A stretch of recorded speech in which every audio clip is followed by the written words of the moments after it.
Hi, everybody. Marcel Petit, the Sports Inquirer, and we are joined by Georgia Tech swimmer McKenzie Campbell.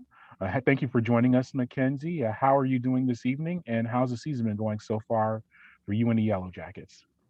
Hi, Marcel. Thank you for having me. This season it's been going great. We just had two dual meets this past weekend, and we've got 2 weeks till ACCs, so the excitement is definitely through the roof. We had some great swims. We suited up for our women's dual meet this last Friday, and it's really exciting to compete just with the women's team because typically ACCs is split with women's and men. But this will actually be the first season, at least that I've witnessed, where the men and women will be combined.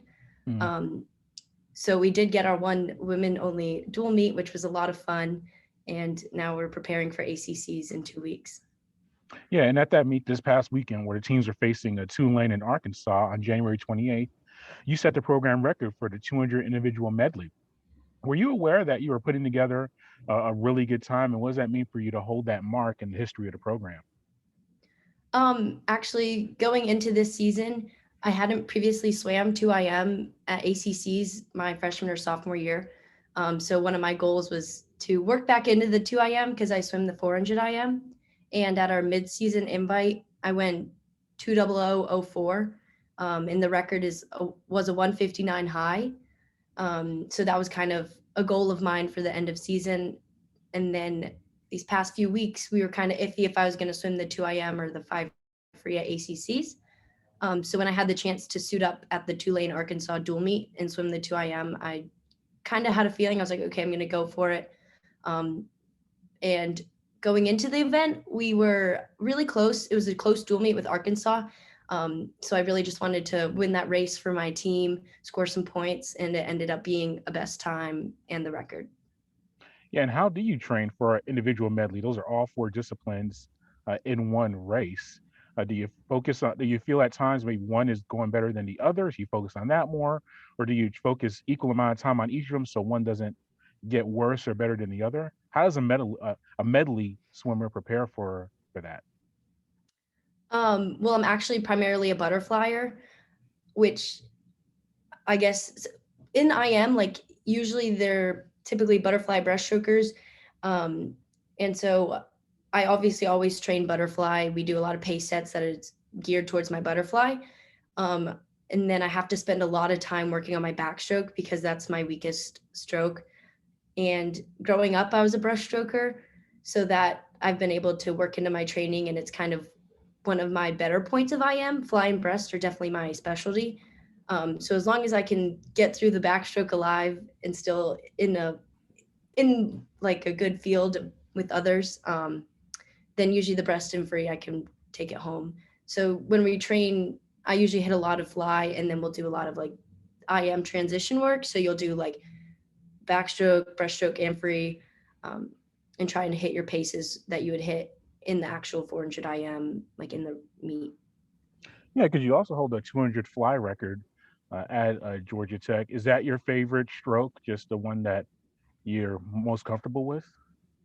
Yeah, butterfly is definitely my favorite and the one I'm most comfortable with. Yeah. How does that come about? Is that something just at a young age you're able to pick that up maybe quicker than the other strokes? Did you even do any of the other ones? When obviously freestyle is most, we Mhm. all have done that one, just swimming. But is that one that you just very early on in your career you're able to pick up and do very well in? Because it is a unique stroke and very different. Yeah, so I guess growing up as I grew, my strokes changed. I was never a backstroker, that's for sure. So that's why it's always been my weakest. But when I was first started swimming, I mean, I was a terrible swimmer until I was about like 8, I guess, and that's when I kind of picked up the butterfly because you don't learn butterfly and breaststroke until like 7, 8. Um, so when I was 8, I was actually like a better butterflyer. And then when I was 10, I had a new coach and became a breaststroker. And it kind of went back and forth until like when I was being recruited for college, it was for butterfly and I am. Um, but it was funny because I was always better at the 200 butterfly or the 100 breast. So it was like sprint breaststroke or the longer butterfly events. And then when I got to college, you I trained primarily 200 butterfly because that's It's a less common event, I guess, especially compared to like the 50 freestyle. And so I don't have a lot of speed or sprint work, especially because of my height. So 200 fly kind of just became my best event. Yeah. So, what are your strokes right now that you're focused on? Obviously, assuming you're going to continue to do the 200 IM. Are you going to try to do any other of any other disciplines as you get towards ACCs and NCAAs?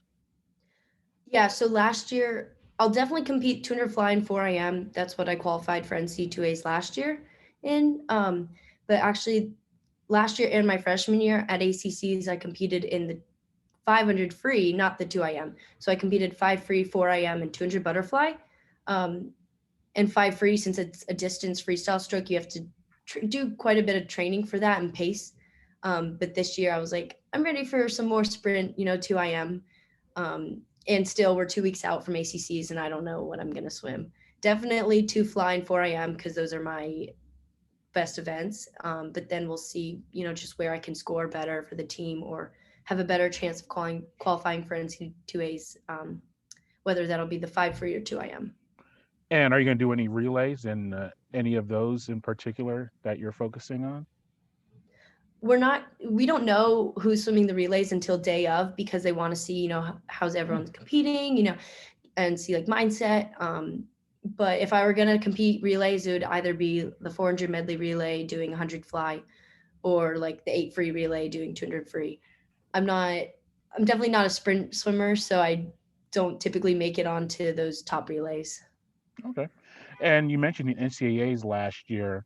What was that experience like for you? And what did you take away from that carrying over into this season's campaign? Last year was definitely an interesting season. Going into it, we didn't really know what it was going to look like, but ACCs and NCs both happened, and they were in Greensboro, which is where I'm originally from. So growing up, all of my top like championship meets were at the GAC. And then freshman year ACCs were at the GAC, and then I didn't qualify for NCs freshman year. But last year we had ACCs back in Greensboro and no spectators. So even though my family lived there, they couldn't come to the meet.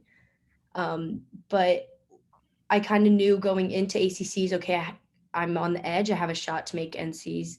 And I had a great ACCs, and me and one other swimmer made it. And then we had 2 divers as well.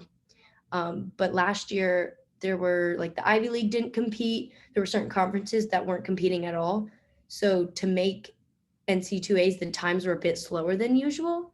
And so this year going into it, I'm still on the edge. I think I'm in the top 40 for both 2 fly and 4 IM, but with championships and conferences, that'll definitely change because we typically get faster at our end of season meet.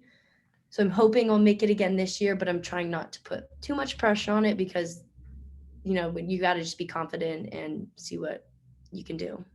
Yeah. And now you have the Yellow Jacket Invitational on February 11th. How's training going for that? And are you rounding yourself into form, preparing for the ACCs that are coming up in a few weeks?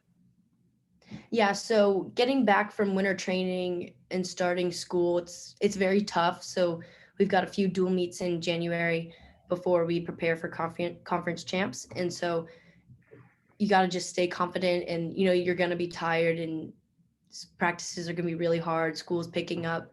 But now we've got the Yellow Jacket invite is the weekend before ACCs. So ACCs start on a Tuesday and that invite is Friday, Saturday. And it's kind of like a last chance for swimmers to qualify for our ACC team.